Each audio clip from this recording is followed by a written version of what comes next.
An agreement was recently reached between a number of upstream countries in Africa that contribute to the flow of the Nile. These countries include Ethiopia, Kenya, Uganda, Tanzania. And these countries agreed that we will now have a say in how waters are allocated, and basically ignoring this 1929 agreement that allocated the lion's share of the waters to Egypt. So basically these countries upstream, led by Ethiopia, are saying we will now say how these waters are allocated. The question of whether there is enough water to go around is at the heart of the diplomatic negotiations right now. For Egypt, control of the Nile is a fundamental national security concern.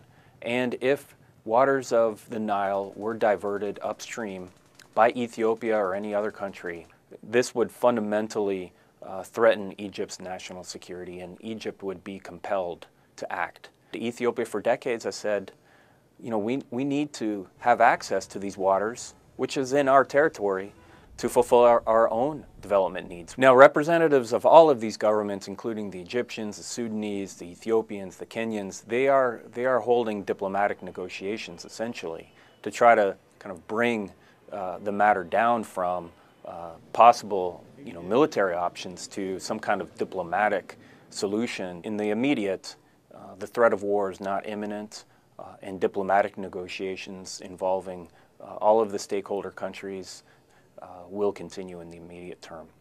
These countries have growing populations. Egypt and Ethiopia have very young and fast-growing populations. In the long run, concern over water security will be a significant concern